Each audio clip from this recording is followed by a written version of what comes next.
إن الحمد لله نحمده ونستعينه ونستغفره ونعوذ بالله من شرور أنفسنا ومن سيئات أعمالنا من يهدي الله فلا مضل له ومن يضلل فلا هادي له وأشهد أن لا إله إلا الله وحده لا شريك له وأشهد أن محمدًا عبده ورسوله أما بعد فإن خير الحديث كتاب الله وخير الهدي هدي محمد صلى الله عليه وسلم وشر الأمور محدثاتها وكل محدثة بدعة وكل بدعة ضلالة وكل ضلالة في النار۔ میری قابل احترام ماں اور بہنوں، پچھلے دروس میں خواتین سے متعلق کچھ حدیثیں ہم نے دیکھی تھیں، اور یہ مبارک سلسلہ اللہ کے نبی صلی اللہ علیہ وسلم کی احادیث کا جاری ہے، جس کا مقصد خواتین کے سامنے خود خواتین کا مقام قرآن و سنت میں کیا ہے، ان کی ذمہ داریاں کیا ہیں، ان کی خوبیاں اور ان کی کمیاں کیا ہیں، جو دنیا اور آخرت میں ان کو کامیاب یا ناکام بناتی ہیں۔ احادیث میں اس سلسلے میں جو باتیں آئی ہیں، جو خود اللہ کے نبی صلی اللہ علیہ وسلم نے بیان فرمائی ہیں، اس سلسلے میں انہی باتوں پر ہم غور کر رہے ہیں۔ لہٰذا آج ہم اس سلسلے کو جاری رکھتے ہوئے مزید کچھ احادیث میں غور کریں گے۔ عن ابی ہریرہ رضی اللہ عنہ قال قال رسول اللہ صلی اللہ علیہ وسلم اذا صلت المرأة خمسها وصامت شهرها وحسنت فرجها وأطاعت بعلها دخلت من أي أبواب الجنة شاءت۔ اذا صلت المرأة خمسها وصامت شهرها وحسنت فرجها وأطاعت بعلها دخلت من أي أبواب الجنة شاءت۔ امام ابن حبان نے اپنی صحیح میں اس حدیث کو ذکر کیا ہے، اور صحیح الجامع الصغیر میں شیخ الالبانی نے اس کو صحیح کہا ہے۔ یہ 8ویں حدیث ہے۔ اللہ کے نبی صلی اللہ علیہ وسلم کے صحابی ابو ہریرہ رضی اللہ تعالیٰ سے روایت ہے کہ اللہ کے رسول صلی اللہ علیہ وسلم نے فرمایا کہ ایک عورت جب اپنی 5 نمازیں ادا کرے اور رمضان کے مہینے کے روزے رکھے اور اپنی شرمگاہ کی حفاظت کرے اور اپنے شوہر کی اطاعت کرے، دخلت من ای ابواب الجنت شاءت، جنت کے جس دروازے سے وہ خود چاہے وہ جنت میں جائے گی۔ اس حدیث میں عورتوں سے متعلق احکام خاص طور سے بیان کیے گئے ہیں، اور عورت کے لیے بھی اس شرف کا امکان باقی ہے کہ وہ ان اعمال کے کامل اہتمام سے اس لائق بن جائے کہ اللہ تعالیٰ نہ صرف یہ کہ اس کو جنت میں داخل کرے، بلکہ اللہ تعالیٰ اس کا اتنا اکرام کرے کہ خود اس کو اختیار دیا جائے کہ تو جنت میں تو جا، لیکن جنت کے اتنے سارے جو دروازے ہیں، جنت کے 8 دروازے ہیں، ان دروازوں میں سے اب تجھ کو اختیار ہے، تجھ کو کہیں سے بھی روکا نہیں جائے گا۔ چاہے تو جنت کے جس دروازے سے چاہے جنت میں داخل ہو جا، کسی بھی دروازے سے تجھ کو اختیار ہے۔ یہ آزادی جو جنت میں ملنے والی ہے کہ جنت میں جہاں سے چاہے کھائیں پیے اور جو چاہے نعمت جنت کی استعمال کریں، یہ اللہ کی طرف سے جنتیوں کے لیے آزادی ہوگی۔ لیکن خود جنت میں جانے کے لیے ایک خاتون کو یہ اختیار دینا کہ جنت کے جس دروازے سے تو چاہے داخل ہو جا، یہ اس کے شرف اور اس کے مقام کو بتا رہا ہے۔ ایک انسان کے لیے جنت کا پانا کتنی بڑی نعمت ہے، وہ خود ایک اکرام کی اور شرف کی چیز ہے، وہ سب سے بڑی کامیابی ہے۔ اسی لیے اللہ تعالیٰ نے جنت کو سب سے بڑی کامیابی قرار دیا ہے کہ ایک انسان دنیا کے سارے فتنوں سے بچ کر، شیطان سے، نفس کے مکر و فریب سے، دنیا کے مصائب اور مصیبتوں سے، دنیا میں گمراہ کرنے والوں سے، پھر قبر کے سوال و جواب سے، اسی طرح سے حشر کے سوال و جواب سے، پھر اس کے بعد میں سارے مراحل کو پار کرتے ہوئے، سارے فتنوں سے بچتے ہوئے اس کے بعد وہ جنت میں چلا جائے، اس سے بڑھ کے اور انسان کے لیے کامیابی کیا ہو سکتی ہے؟ لیکن جنت میں جانے کے لیے بھی اللہ تعالیٰ کسی انسان کا اتنا اکرام کرے کہ تم جنت میں تو جاؤ، لیکن تم جس دروازے سے چاہو جاؤ، تم کو کوئی روکنے والا نہیں۔ یہ جو شرف ہے، یہ شرف عورت کو بھی دیا جائے گا کہ ایک عورت اگر ان چیزوں کا اہتمام کرتی ہے جو اس حدیث میں بیان ہوئی ہیں اور کمال درجے میں اہتمام کرتی ہے، تو اللہ کی طرف سے اس کے لیے یہ اکرام کیا جائے گا۔ کیا چیزیں ہیں؟ نمبر 1، عورت 5 نمازوں کا اہتمام کرے۔ نمبر 2، وہ رمضان کے مہینے کے روزے رکھے۔ نمبر 3، وہ اپنی عزت کی حفاظت کرے، وہ زنا سے بچے، وہ اطاعت بعلہا اور اپنے شوہر کی فرمانبرداری کرے۔ یہ 4 چیزیں ہیں۔ اگر ایک عورت کمال درجے میں ان 4 چیزوں کا اہتمام کرتی ہے تو اس کے لیے جنت واجب ہو جاتی ہے۔ نہ صرف یہ کہ جنت میں وہ داخل ہوگی، بلکہ جنت کے جس دروازے سے وہ چاہے اس میں اس کو داخلہ نصیب ہوگا۔ اب یہ 5 چیزیں کیا ہیں؟ دیکھیں، آج عام طور سے خواتین کو آپ دیکھیں تو ان میں نماز کے سلسلے میں لاپرواہی دکھائی دیتی ہے۔ 5 وقت کی نمازیں، بہت ساری خواتین فجر کی نماز شوہر اور بچوں کے ٹفن بنانے میں اور شام کی نمازیں راحت کی نظر کر دیتی ہیں۔ ظہر کی نماز، عصر کی نماز، کچھ عورتیں کچھ نمازیں پڑھتی ہیں، کچھ عورتیں ہیں جو ساری نمازیں چھوڑ دیتی ہیں۔ اگر عورت کو چاہیے کہ وہ کامیاب ہونا چاہتی ہے تو اس کو چاہیے کہ وہ 5 نمازوں کا اہتمام کرے۔ نمبر 2، وہ صامت شہرہا، وہ اپنے مہینے کے روزے رکھے۔ یہ کون سا مہینہ ہے؟ یہ رمضان کا مہینہ ہے۔ رمضان کا مہینہ بھی آپ دیکھیں، بہت ساری خواتین پکوان کے چکر میں رمضان کو کھو بیٹھتی ہیں۔ یہاں پر یہ بات بھی ملحوظ رکھنی ضروری ہے کہ نماز اور روزے کے سلسلے میں یہاں پر جو لفظ آیا ہے کہ 5 نمازیں ادا کرے اور رمضان بھر کے روزے رکھے، تو اس میں عورت کے جو دن ہوتے ہیں جس میں اس کو حیض آتا ہے، ان دنوں میں نماز اور روزہ رکھنا اس کے لیے جائز نہیں ہے۔ جب اس کے ایام گزر جائیں گے تو اس کے بعد وہ نماز بھی پڑھے گی، روزہ بھی رکھے گی، لیکن پھر نمازوں کی قضا اس پر نہیں ہے اور روزوں کی قضا اس پر ہے۔ اگر رمضان کے مہینے میں عورت کو حیض آتا ہے تو وہ نہ نماز پڑھے گی نہ روزہ رکھے گی، لیکن جب رمضان گزر جائے گا اور اسی رمضان میں وہ پاک ہو جائے گی تو اس کے بعد رمضان گزرنے کے بعد وہ جو روزے اس کے چھوٹ گئے تھے، چاہے وہ 7 روزے ہوں یا اس سے کم یا اس سے زیادہ، تو وہ عورت اپنے روزوں کی قضا کرے گی، لیکن ان دنوں میں جو فرض نمازیں اس کی چھوٹ گئی ہیں ان نمازوں کی قضا اس پر نہیں ہے، ان نمازوں کی قضا اس پر نہیں ہے۔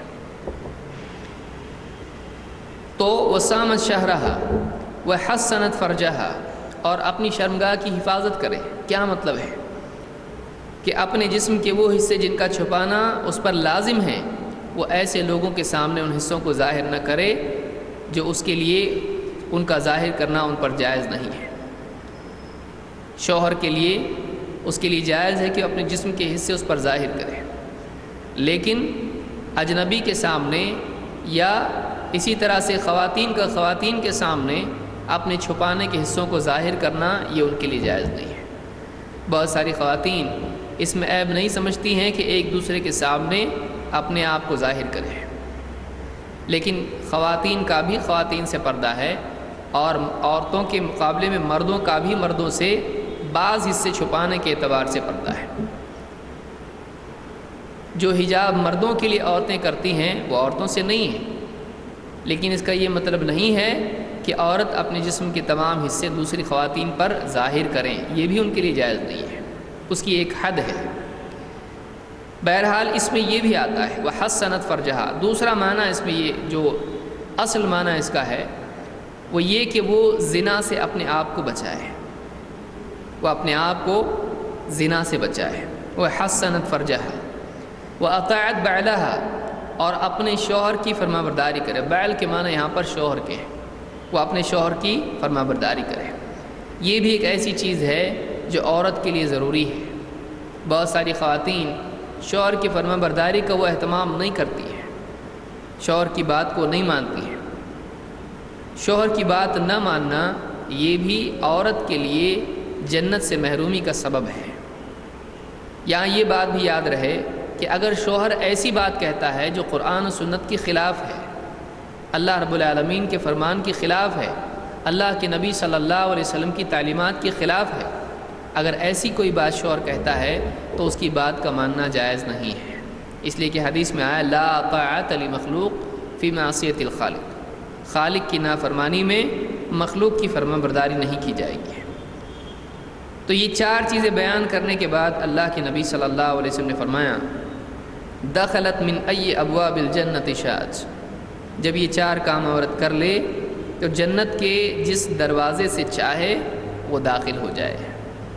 اس کو ابن حبان نے روایت کیا ہے۔ یہاں پر یہ بات معلوم ہوئی کہ عورتوں پر 5 نمازیں فرض ہیں، اور حیض کے علاوہ رمضان کے تمام روزے فرض ہیں۔ بہت سارے مسلمان، ابھی رمضان کا مہینہ قریب ہے، بہت سارے مسلمان مرد ہوں یا خواتین ہوں، وہ اپنے لیے چن چن کے روزے رکھتے ہیں۔ ان کے گمان میں وہ کہتے ہیں کہ ہم بڑے روزے رکھیں گے، بعض روزے وہ چھوڑتے ہیں، اور بعض روزے جو ان کے گمان میں بڑے ہوتے ہیں، کبھی جمعہ کا رکھ لیا، پھر اس کے بعد آخری عشرے کے 21، 23، 25 اس طرح سے روزے رکھ لیے۔ وہ یہ سمجھتے ہیں کہ ہم کو اختیار ہے، ہم رمضان میں سے جو چاہے روزے رکھیں۔ اس بات کو یاد رکھیں کہ اللہ تعالیٰ نے رمضان کے پورے روزے فرض کیے ہیں۔ ہاں اگر کوئی بیمار ہے یا اس کو حیض آتا ہو یا وہ دودھ پلانے والی ہے، بچے کو دودھ پلاتی ہے، چھوٹا بچہ ہے اور اس کو دودھ پلانے میں اس کو مشقت ہوگی اگر وہ روزہ رکھتی ہے،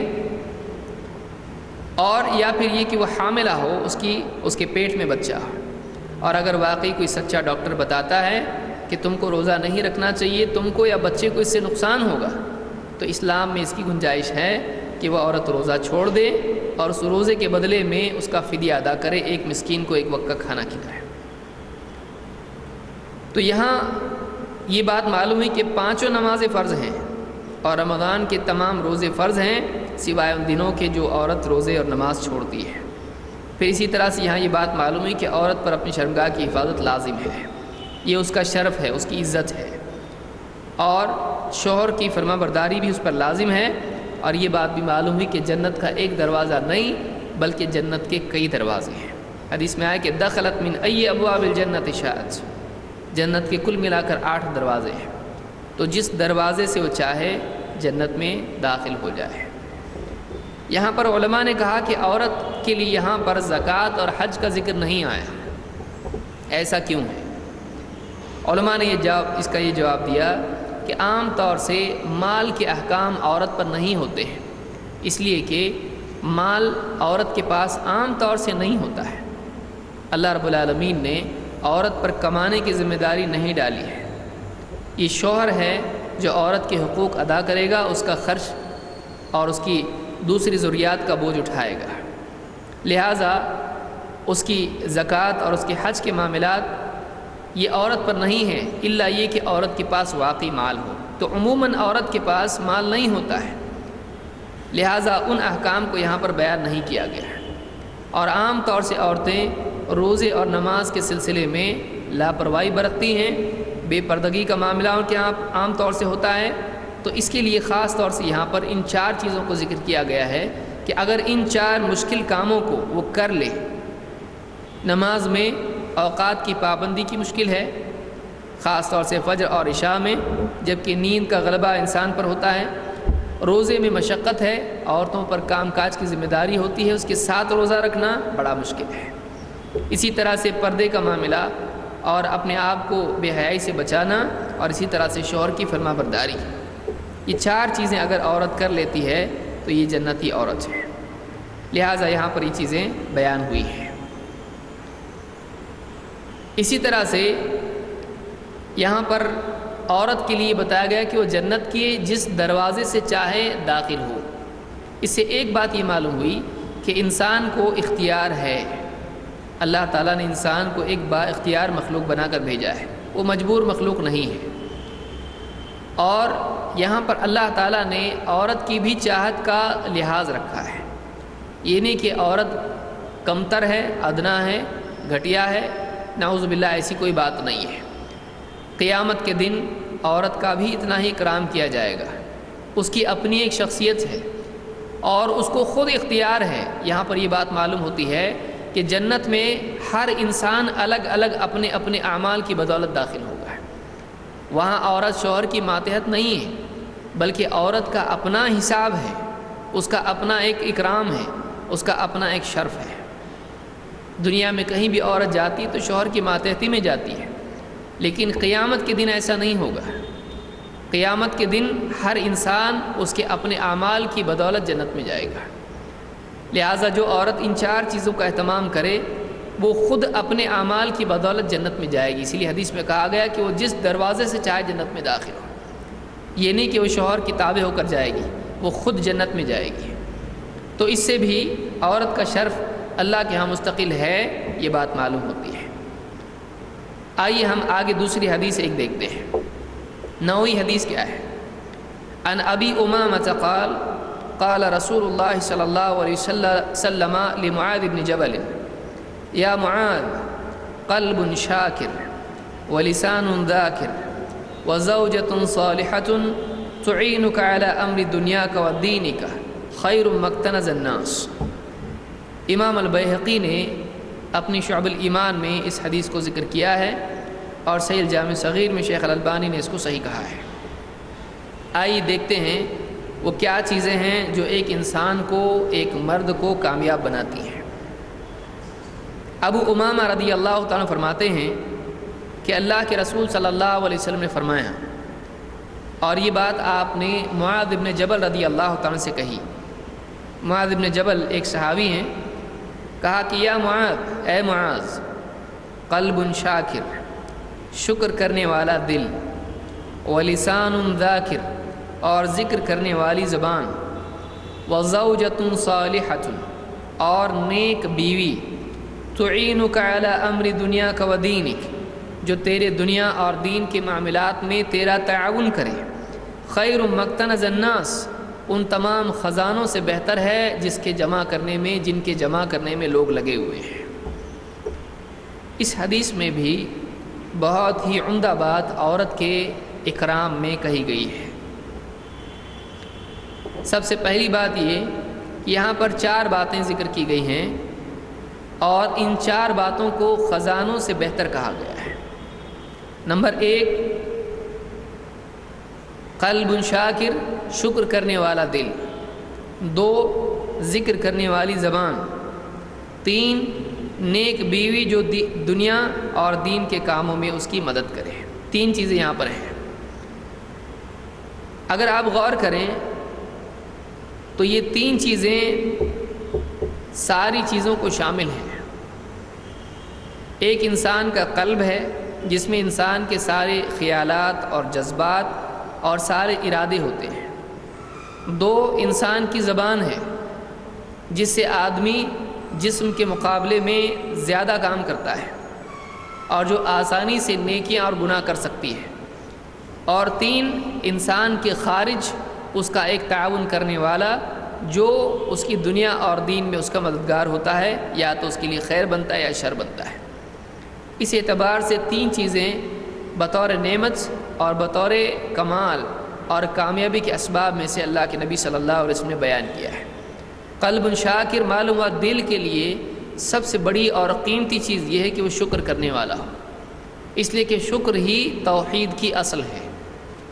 دیکھیے، ایک انسان اگر واقعی اللہ تعالیٰ کی نعمتوں کا احساس رکھتا ہے کہ مجھ کو جسم دینے والا اور غذا دینے والا، لباس دینے والا، دنیا میں ساری چیزیں عطا کرنے والا اللہ ہی ہے جس نے عطا کیا ہے، اور اللہ ہی ہے جو عطا کرے گا، اگر واقعی ایک انسان کے دل میں اللہ کی نعمتوں کا اعتراف ہو تو وہ کسی اور کے آگے اپنا سر نہیں جھکائے گا، اللہ کے سوا کسی اور سے نہیں ملتا ہے۔ اگر یہ عقیدہ انسان کا ہو کہ سب کچھ دینے والا صرف اللہ ہے، وَمَا بِكُم مِّن نِّعْمَةٍ فَمِنَ اللَّهِ، جو بھی نعمت تمہارے پاس ہے وہ اللہ ہی کی طرف سے ہے۔ اگر واقعی وہ اللہ کا شکر کرنے والا ہو تو شکر، اللہ کا شکر انسان کو شرک سے بچاتا ہے۔ شرک آدمی کب کرتا ہے؟ جب نعمت کا انتساب اللہ کے سوا کسی اور کی طرف کرتا ہے۔ ایک آدمی شرک کب کرتا ہے؟ جب اس کا عقیدہ یہ ہو، اس کی امیدیں اللہ کے سوا کسی اور سے بھی بندھی ہوں۔ جب اس کا عقیدہ یہ ہو کہ دینے والا صرف ایک اللہ ہے، تو پھر وہ انسان کسی اور کے آگے نہیں جھکتا ہے، کسی اور کے آگے ہاتھ نہیں پھیلاتا ہے، کسی اور سے امیدیں نہیں باندھتا ہے۔ تو سب سے پہلی چیز دل کے لیے ہے کہ وہ تمام نعمتوں کا انتساب اللہ کی طرف کرے، کہ دینے والا اگر ہے تو صرف اللہ ہے۔ دل کا کمال اللہ تعالیٰ کا شکر کرنا ہے۔ اسی لیے آپ دیکھیں، ابلیس نے اللہ تعالیٰ سے کہا تھا وَلَا تَجِدُ أَكْثَرَهُمْ شَاكِرِينَ وَلَا تَجِدُ أَكْثَرَهُمْ شَاكِرِينَ، کہ تو ان میں سے، انسانوں میں سے اکثر کو شکر گزار نہیں پائے گا، اس لیے کہ شکر کا نہ ہونا آدمی کو اللہ کی معرفت میں ناقص بناتا ہے، اور ایک انسان جب اللہ کی صحیح معرفت اس کو نہیں ہوتی ہے تو وہ شرک میں مبتلا ہو جاتا ہے، وہ نافرمانی میں مبتلا ہو جاتا ہے۔ شکر کیا ہے؟ ابن قیم رحمۃ اللہ علیہ اپنی کتاب الوابل الصیب میں کہتے ہیں کہ شکر کے 3 ارکان ہیں، 3 چیزوں سے مل کر شکر بنتا ہے۔ 3 چیزیں جب تک کہ آدمی نہ کرے واقعی وہ اللہ کا شکر گزار بندہ نہیں بنتا ہے۔ نمبر 1، دل سے اللہ تعالیٰ کی نعمت کا اعتراف کرنا کہ میرا کوئی کمال نہیں، دینے والا صرف اللہ ہے، یہ میری اپنی کمائی نہیں ہے، اصل اللہ نے دیا ہے تب جا کر ملا ہے۔ آپ دیکھیے قارون کا کیا کہنا تھا، انما اوتیتہ علی علم عندی، یہ مجھ کو میرے علم کی بنیاد پر ملا ہے۔ اگر ایک انسان اللہ کی طرف سے ملی ہوئی چیز کو اپنی صلاحیت کے نتیجے میں ملی ہوئی چیز مانتا ہے تو یہ بھی آدمی اللہ کا ناشکرا ہے۔ اگر واقعی وہ یہ مانتا ہے میرا کوئی کمال نہیں، دینے والا اللہ ہے، اگر اللہ تعالیٰ نہیں دیتا تو نہیں ملتا، یہ شکر ہے، یہ دل کے لیے شکر ہے۔ 2، زبان سے اس بات کا اعتراف کرنا اور اللہ کی حمد و ثنا کرنا، الحمدللہ، یا اس طرح کے جو جملے ہیں جو اللہ کے نبی صلی اللہ علیہ وسلم کے مسنون اذکار میں آپ کو ملیں گے، چاہے وہ کھانا ہو، چاہے پینا ہو، چاہے لباس ہو، آپ کو ملے گا اللہ کے نبی صلی اللہ علیہ وسلم اللہ کی حمد کیا کرتے تھے۔ اسی طرح سے جسم کے اعتبار سے شکر کیا ہے کہ ایک آدمی اللہ کی ملی ہوئی نعمت کو اللہ کی مرضی کے مطابق استعمال کرے، وہ ایسی جگہ اللہ کی نعمت کو استعمال نہ کرے جو اللہ کو ناراض کرنے والی ہے۔ تو قلب، زبان اور جسم، ان تینوں اعتبار سے شکر ہوتا ہے۔ اسی لیے اللہ تعالیٰ نے عمل کو بھی شکر سے جوڑا، اعملوا آل داود شکرا، اے آل داود شکر والے عمل کرو۔ معلوم ہوا کہ عمل سے بھی شکر جڑا ہوتا ہے، صرف دل سے نہیں۔ لہٰذا اس حدیث میں اللہ کے نبی صلی اللہ علیہ وسلم نے پہلی چیز ذکر کی، کہا قلب شاکر، شکر کرنے والا دل۔ نمبر 2، ولسان ذاکر، اللہ کا ذکر کرنے والی زبان۔ دیکھیے ایک ہے شکر، لیکن شکر زبان سے بھی کیا جاتا ہے، دل سے بھی اور جسم سے بھی، لیکن ذکر عام ہے۔ ذکر صرف شکر والا نہیں ہوتا ہے، بلکہ ذکر میں اللہ تعالیٰ کی پاکی بھی ہوتی ہے، صرف حمد نہیں۔ ذکر میں اللہ تعالیٰ کو پکارنا بھی ہوتا ہے، جس میں دعا اور استعانت سب آتا ہے۔ ذکر میں اپنے گناہوں کا اعتراف بھی ہوتا ہے، استغفار بھی ہوتا ہے۔ ذکر میں اللہ کے نبی صلی اللہ علیہ وسلم پر صلات بھی ہوتا ہے۔ اس اعتبار سے شکر کے مقابلے میں ذکر زیادہ عام ہے۔ وَلِسَانٌ ذَاکِرٌ، اور ذکر کرنے والی زبان، یعنی اللہ کا ذکر کرنے والی زبان ہے۔ معلوم ہے کہ زبان کے لیے سب سے اونچی بات یہ ہے کہ اس پر اللہ کا ذکر ہو۔ انسان دنیا کی کتنی باتیں زبان سے کرتا ہے، کھانے پینے کی باتیں، کام کاج کی باتیں، پھر اس سے آگے بڑھ کر جائز حدوں کو آدمی پار کر جاتا ہے۔ جھوٹ، غیبت، چغل خوری اور لوگوں کے عیب زبان سے کہنا، اور اسی طرح سے بہت ساری برائیاں، لوگوں کو گمراہ کرنا، لوگوں پر تہمت لگانا، لوگوں کو طعنہ دینا، لوگوں کو حقیر ثابت کرنا، حق بات کو غلط اور غلط کو صحیح، اور اسی طرح سے ایک آدمی کا جھوٹی گواہی دینا، لوگوں پر تہمت لگانا، اتنے بڑے بڑے گناہ ہیں، اور اس کے بعد کفر اور شرک کے جملے زبان سے نکالنا۔ یہ ساری چیزیں اتنی گھناؤنی ہیں کہ آدمی اس کی وجہ سے اللہ کے ہاں مبغوض اور جہنم کا حقدار بن جاتا ہے۔ لیکن اگر اسی زبان کو آدمی صحیح طریقے سے استعمال کرے تو یہی زبان اس کے لیے نجات کا ذریعہ بنتی ہے، جس میں سب سے بڑی چیز انسان کا اشہد ان لا الہ الا اللہ و اشہد ان محمد رسول اللہ کہنا ہے، کہ جب واقعی دل کی یقین کے ساتھ اس کا اعتراف آدمی کرتا ہے تو آدمی جہنمی سے جنتی بن جاتا ہے۔ اگر اسی کلمے پر آدمی کا خاتمہ ہو جائے تو ایک آدمی اللہ کے نزدیک جنتی ہو جاتا ہے۔ وَلِسَانٌ ذَاکِرٌ، ذکر کا زبان پر ہونا۔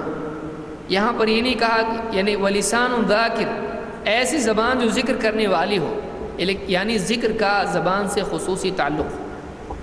وہ زبان اللہ کا عام طور سے ذکر کرتی ہے۔ آدمی بیٹھا رہتا ہے، خاموش بیٹھا رہتا ہے، اگر اس وقت میں وہ اللہ کا ذکر کرے تو اس کے لیے کتنی نیکیاں جمع ہو سکتی ہیں۔ پھر ان لوگوں کا کیا حال ہے جو اپنی زبان سے غیبت اور چغل خوری کرتے ہیں؟ ان لوگوں کا کیا حال ہے جو اپنی زبان سے گانے گاتے ہیں، اشعار وغیرہ میں اپنے اوقات کو ضائع کرتے ہیں؟ آپ سوچئے کہ اگر اس کی بجائے انسان اللہ کو یاد کرے، اس کے ایمان کی ترقی ہوتی ہے اور آخرت میں اللہ کے ہاں اس کا مقام بنتا ہے۔ وَلِسَانٌ ذَاکِرٌ وَزَوْجَةٌ صَالِحَةٌ۔ اب دیکھیے یہاں پر قلب و زبان کے بعد اللہ کے نبی صلی اللہ علیہ وسلم نے تیسری نعمت کیا بیان کی ہے کہ شکر کرنے والا دل، ذکر کرنے والی زبان، یہ دینی چیزیں ہیں۔ شکر اور ذکر بہت ہی اعلیٰ قسم کی نیکیاں ہیں۔ آپ دیکھیے ابلیس کا کہنا کہ تو ان میں سے اکثروں کو شکر گزار نہیں پائے گا، معلوم ہی ہوتا ہے کہ انسان کی تخلیق کا مقصد اللہ کا شکر ہے۔ اور ذکر، اللہ تعالیٰ نے فرمایا وَلَذِكْرُ اللَّهِ أَكْبَرُ، اللہ کا ذکر سب سے بڑی چیز ہے۔ معلوم ہوا کہ تمام عبادات کا حاصل ذکر ہے۔ اسی لیے آپ دیکھیں قرآن کریم میں اللہ نے کیا فرمایا، وَأَقِمِ الصَّلَاةَ لِذِكْرِي، نماز قائم کر میری یاد کے لیے، میرے ذکر کے لیے۔ معلوم ہوا کہ نماز جو تمام عبادات میں سب سے افضل عبادت ہے، اس عبادت کا بھی مقصود اللہ کی یاد ہے۔ لہٰذا جس عبادت میں اللہ کی یاد نہ ہو وہ کھوکھلی عبادت ہے۔ صرف جسم اللہ کی عبادت میں ہو لیکن دل میں اللہ کی یاد نہ ہو تو ایسی عبادت ایسی ہی ہے جیسے انسان کے جسم صرف جسم ہے اور اس میں روح نہیں ہے۔ وَلِسَانٌ ذَاکِرٌ، لیکن ان دو اونچی عبادتوں کے بعد، ان دو اعلیٰ ترین اعمال کے بعد تیسری نعمت جو اللہ کے نبی صلی اللہ علیہ وسلم نے ذکر کی ہے، آپ غور کریں وہ کیا ہے۔ تیسرا مقام ایک نیک بیوی کو دیا گیا ہے، ذکر کرنے والی زبان، شکر کرنے والا دل، اور تیسری نعمت وَزَوْجَةٌ صَالِحَةٌ تُعِينُكَ عَلَىٰ أَمْرِ دُنْيَاكَ وَدِينِكَ، کہ ایک نیک بیوی جو تیرے دنیا اور دین کے معاملات میں تیرا تعاون کرے، صرف دین کے معاملات میں نہیں بلکہ دنیا میں بھی، یعنی شوہر کی خدمت کرے، یا اگر کوئی کام وہ کرنے کے لیے کہے تو وہ بیوی اس کی بات کو مانے۔ صرف دینی حکم ماننا ہے نہیں، دنیا کی بات بھی ماننا ہے۔ اگر شوہر بیوی سے کھانا مانگتا ہے وہ کھانا دے، اس کا تعاون کرے۔ اگر وہ کوئی چیز کہتا کہ لباس دھونے کے اعتبار سے، کپڑے دھونے کے اعتبار سے اگر وہ کہتا ہے وہ دھو کر دے اس کو۔ اگر کوئی چیز اس کو کرنے کے لیے کہتا ہے بیوی کرے، یہ اس کے لیے شرف کی چیز ہے، وہ اس کو قیمتی بناتی ہے۔ اسی لیے کہا کہ وہ زوجۃ صالحہ، اور نیک بیوی ہے جو یہ کام کر سکتی ہے۔ وہ زوجۃ صالحہ، نیک بیوی، تعینک علی امر دنیا کا و دینک، تیرے دنیا اور دین کے معاملات میں تیری مدد کرے۔ کیا ہے ایسی بیوی کے بارے میں کیا حدیث میں ہے؟ خیر مکتنز الناس، لوگ جو خزانے جمع کر رہے ہیں ان تمام خزانوں سے بھی زیادہ قیمتی ہے۔ لہٰذا آپ سوچیں کہ اللہ کے نبی صلی اللہ علیہ وسلم نے نیک بیوی کو خزانے سے بھی زیادہ بہتر کہا ہے۔ اس سے زیادہ قیمتی بات اس کے لیے کیا ہو سکتی ہے؟ دو اعتبار سے عورت کا یہاں پر شرف آ رہا ہے، آپ دیکھیں۔ نمبر ایک، عورت کو ذکر کرنے اور شکر کرنے والے دل اور زبان کے ساتھ جوڑا گیا ہے۔ عورت کو ان عبادتی اعمال کی صلاحیت کے ساتھ جوڑا گیا ہے۔ دو، عورت کو خزانہ کہا گیا ان دونوں چیزوں کے ساتھ میں، کہ دو چیزیں خزانہ ہیں تو ایک نیک عورت بھی خزانہ ہے۔ یعنی دنیا میں کیا کچھ نہیں ہے، سونا، چاندی، ہیرے جواہرات، موتی، اور دنیا کے عہدے، اور دنیا میں کتنے خزانے، قیمتی سے قیمتی چیزیں دنیا میں ہیں، یہ ساری چیزیں ایک پرڑے میں، یہ ساری چیزیں ایک پرڑے میں، جس کے حاصل کرنے کے لیے لوگ دوڑ رہے ہیں، اور دوسرے پرڑے میں ایک بیوی کو رکھا جائے جو نیک بیوی ہو۔ آپ سوچئے اللہ کے نبی صلی اللہ علیہ وسلم نے نیک بیوی کو کتنا بڑا مقام اور عزت دیا ہے۔ سارے خزانے ایک طرف اور نیک بیوی ایک طرف۔ اس سے یہ بات معلوم ہوتی ہے کہ بہت سارے غیر مسلم اسلام میں عورت کے مقام کے سلسلے میں اسلام پر تنقید کرتے ہیں اور کہتے ہیں کہ اسلام نے عورت کو مقام نہیں دیا۔ ان لوگوں کو شرم آنا چاہیے کہ اسلام نے عورت کو اتنا بڑا مقام دیا ہے کہ تمام خزانوں سے بہتر خزانہ عورت کو قرار دیا۔ اس سے زیادہ عورت کی کیا عزت ہو سکتی ہے کہ وہ اتنی قیمتی ہے کہ دنیا کے سارے خزانے ایک طرف اور عورت ایک طرف۔ لیکن عورت کیسی ہونا چاہیے؟ بے حیائی کرنے والی، اللہ اس کے رسول کی نافرمانی کرنے والی، شوہر کے حقوق کی ادائیگی کا لحاظ نہ کرنے والی، اولاد کے بارے میں لاپرواہ، ایسی عورت نہیں۔ بلکہ کیسی عورت؟ ایسی عورت جو اللہ کے حکموں کا پاس رکھتی ہو، اللہ کے حکموں کا لحاظ رکھتی ہو، صالحہ ہو، اور شوہر کے حقوق کی رعایت کرتی ہو، نہ صرف دینی اعتبار سے بلکہ دنیوی اعتبار سے بھی۔ لہٰذا اس حدیث میں اگر آپ غور کریں تو عورت کا شرف اس حدیث سے ظاہر ہوتا ہے۔ اس کو امام البیہقی نے شعب الایمان میں روایت کیا ہے۔ امام البیہقی بڑے محدث گزرے ہیں اور ان کی بہت ساری کتابیں ہیں، اور مشہور ترین کتابیں ان کی کون سی ہیں؟ جن میں ایک کتاب ہے السنن الکبریٰ، یہ امام البیہقی کی کتاب ہے۔ اسی طرح سے شعب الایمان بھی ان کی کتاب ہے، اور الاسماء والصفات یا کتاب القراءات یا اور بھی کتابیں ان کی مشہور کتابیں ہیں، اور بہت بڑے امام گزرے ہیں۔ تو یہ 9ویں حدیث تھی۔ آئیے ہم آگے دیکھتے ہیں 10ویں حدیث کیا ہے۔ عبداللہ ابن ابی اوفا، ان کی روایت ہے عن عبداللہ ابن ابی اوفا قال لما قدم معاذ من الشام سجد للنبي صلى الله عليه وسلم قال ما هذا يا معاذ؟ قال أتيت الشام فوافقتهم يسجدون لأساقفتهم وبطارقتهم فوددت في نفسي أن نفعل ذلك بك، فقال رسول الله صلى الله عليه وسلم فلا تفعلوا فإني لو كنت آمرا أحدا أن يسجد لغير الله لأمرت المرأة أن تسجد لزوجها، رواه ابن ماجه وغيره۔ وفي رواية لا يصلح لبشر أن يسجد لبشر ولو صلح لبشر أن يسجد لبشر لأمرت المرأة أن تسجد لزوجها من عظم حقه عليها، رواه أحمد والنسائي۔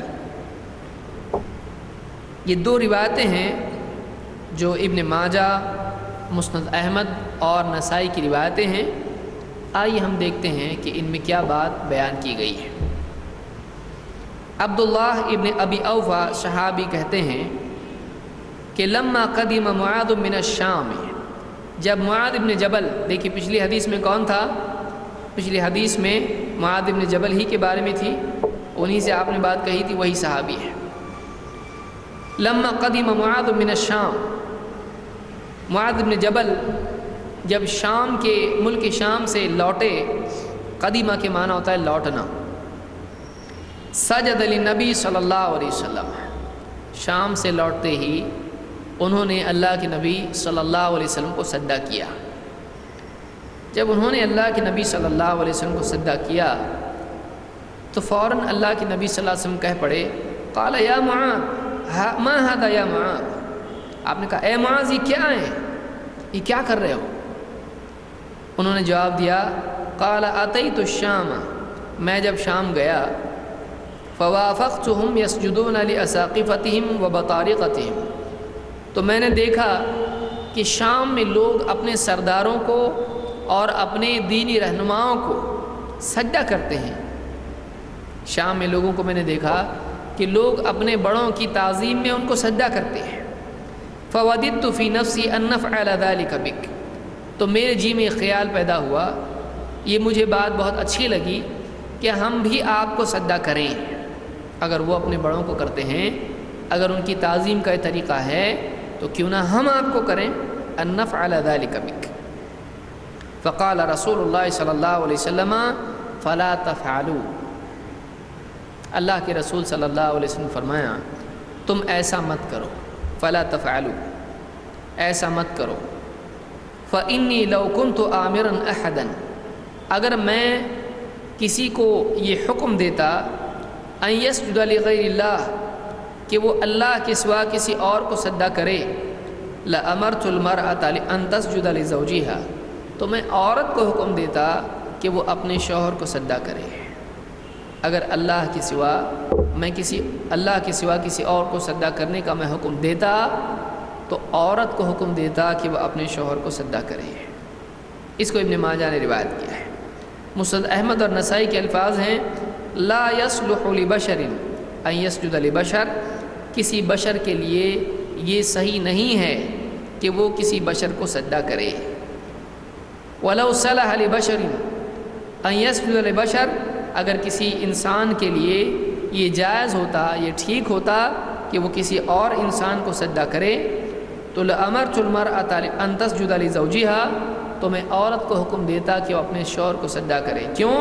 من عظم حقه علیہا، اس کے شوہر کے حق کی عظمت کی وجہ سے، اس کے شوہر کا اس پر بہت زیادہ حق ہے، اس کے شوہر کا اس پر بہت زیادہ حق ہے، لہٰذا میں عورت کو حکم دیتا کہ وہ اپنے شوہر کو سجدہ کرے۔ اس حدیث میں کئی باتیں سیکھنے کی ہیں۔ نمبر 1، معاذ ابن جبل نے جب وہ شام گئے تو وہاں لوگوں کو دیکھا کہ لوگ اپنے بڑوں کی عزت اور احترام کے لیے ان کو سجدہ کرتے ہیں۔ تو یہ پچھلی قوموں میں طریقہ تھا، آپ دیکھیں وَرَفَعَ أَبَوَيْهِ عَلَى الْعَرْشِ وَخَرُّوا لَهُ سُجَّدًا، قرآن میں بھی اللہ تعالیٰ نے بیان کیا کہ یوسف علیہ السلام کو ان کے بھائیوں نے سجدہ کیا۔ تو یہ پچھلی امتوں میں یہ چیز تھی کہ بڑوں کو سجدہ کیا جاتا تھا ان کے احترام اور تعظیم کے طور پر۔ آج بھی بہت سارے لوگ قبروں پر جا کر اولیاء اللہ کی تعظیم میں ان کو سجدہ کرتے ہیں۔ جب ان کو منع کیا جاتا ہے تو کہتے ہیں کہ ہم ان کی عبادت نہیں کرتے ہیں، ان کو اپنا معبود نہیں مانتے ہیں، بلکہ ہم ان کو تعظیمی سجدہ کرتے ہیں۔ یہ جو سجدہ ہے یہ بطور تعظیم ہے۔ کیا تعظیمی سجدہ اسلام میں جائز ہے؟ اس حدیث میں آپ دیکھیں، اگر سوال یہ پوچھا جائے کہ معاذ بن جبل رضی اللہ تعالیٰ عنہ نے جو سجدہ اللہ کے نبی صلی اللہ علیہ وسلم کو کیا، کیا اپنا معبود مان کر کیا یا بطور تعظیم کیا، تو اس کا صاف جواب یہی ملے گا کہ انہوں نے اللہ کے نبی صلی اللہ علیہ وسلم کو اپنا معبود مان کر سجدہ نہیں کیا تھا، کیونکہ صحابہ اتنا جانتے تھے کہ اللہ کے نبی صلی اللہ علیہ وسلم رسول ہیں، معبود نہیں ہیں، آپ اللہ کی عبادت کی دعوت دیتے تھے۔ تو پھر یہاں پر انہوں نے سجدہ کیوں کیا؟ انہوں نے اپنے جملے سے اس کو واضح کیا، میں نے دیکھا کہ شام میں لوگ اپنے بڑوں کو تعظیم کے طور پر سجدہ کرتے ہیں، تو میں نے سوچا کہ آپ کو بھی ہم کریں۔ تو جیسے دوسری قوموں میں اپنے بڑوں کو سجدہ کیا جاتا ہے عزت اور احترام کے طور پر، ہم بھی آپ کو کریں۔ کیا اللہ کے نبی صلی اللہ علیہ وسلم نے تعظیمی سجدے کو جائز رکھا؟ آپ نے یہاں پر کیا فرمایا؟ فلا تفعلوا۔ اللہ کے نبی صلی اللہ علیہ وسلم نے اپنی حیات میں سجدے سے لوگوں کو منع کر دیا ہے۔ سوال یہاں پر یہ ہے کہ جب اللہ کے نبی صلی اللہ علیہ وسلم جو تمام مخلوقات میں سب سے افضل ہیں، سارے بڑوں میں بڑے ہیں، اولیاء اللہ سے بھی بڑھ کر ہیں، جب آپ کو آپ کی حیات میں سجدہ کیا گیا تو آپ نے اس سے منع کر دیا، تو آپ کے علاوہ دوسروں کو سجدہ کرنا کیسے جائز ہو سکتا ہے؟ آپ نے صاف الفاظ میں فرمایا فلا تفعلوا، ایسا مت کرو۔ تو اس سے معلوم ہوا کہ تعظیمی سجدہ کسی کے لیے بھی جائز نہیں ہے، چاہے وہ نبی ہی کیوں نہ ہو، کسی کی بھی تعظیم کے طور پر اس کو سجدہ نہیں کر سکتے ہیں۔ جب نبی صلی اللہ علیہ وسلم کی حیات میں آپ کو سجدہ نہیں کر سکتے ہیں تو ایک عام انسان یا ایک ولی اس کی قبر پر جا کر اس کی وفات کے بعد اس کو سجدہ کیسے کر سکتے ہیں؟ دوسری بات آپ نے کہا کہ اگر میں کسی کو حکم دیتا کہ اللہ کے سوا وہ کسی کو سجدہ کرے تو میں عورت کو حکم دیتا کہ وہ اپنے شوہر کو سجدہ کرے۔ اس میں دو باتیں قابل غور ہیں۔ نمبر ایک، آپ نے کہا اگر میں حکم دیتا تو ایسا ہوتا۔ کیا آپ نے حکم دیا؟ نہیں، آپ نے حکم نہیں دیا۔ آپ نے کہا اگر میں ایسا حکم دیتا تو عورت کو حکم دیتا، یعنی عورت کے سوا میں کسی اور کو اس بات کا حکم نہیں دیتا۔ پھر یہاں پر آپ نے عورت کو اگر آپ حکم دیتے تو کیا شوہر کو اس کا معبود بنا دیتے؟ نہیں، یہ تعظیمی سجدہ ہوتا ہے، ورنہ ہر عورت کا شوہر اس کا معبود مانا جائے گا۔ یہ عبادتی سجدہ نہیں تھا۔ آپ اگر عورت کو حکم دیتے تو شوہر کی تعظیم کے طور پر اس کو سجدے کا حکم دیتے، لیکن اسلام میں ایسا تعظیمی سجدہ نہیں ہے، لہٰذا آپ نے عورت کو یہ حکم نہیں دیا۔ جب عورت کو ہی حکم نہیں دیا تو باقی کسی اور کا یہاں پر سجدہ کرنے کا سوال ہی پیدا نہیں ہوتا، کیونکہ آپ نے نہیں کہا اگر میں اللہ کے سوا کسی اور کو سجدہ کرنے کا حکم دیتا تو مسلمانوں کو حکم دیتا کہ وہ اولیاء کی قبروں کو سجدہ کریں۔ آپ نے کہا اس طرح سے نہیں کہا، آپ نے کہا کہ میں عورت کو حکم دیتا کہ شوہر کو سجدہ کریں، لیکن آپ نے ایسا کوئی حکم نہیں دیا۔ نہ آپ کی بیویوں نے آپ کو سجدہ کیا، نہ صحابہ کو ان کی بیویوں نے سجدہ کیا۔ معلوم ہوا کہ اسلام میں عمل نہیں ہے۔ ایک دوسری بات آپ نے کہا کہ اگر میں، دیکھیے الفاظ کیا ہیں، لو کنت آمرا احدا ان یسجد لغیر اللہ، اگر میں اللہ کے سوا کسی اور کو سجدہ کرنے کا کسی کو حکم دیتا، معلوم ہوا کہ اللہ کے سوا کسی اور کو سجدہ کرنے کا حکم نہیں ہے۔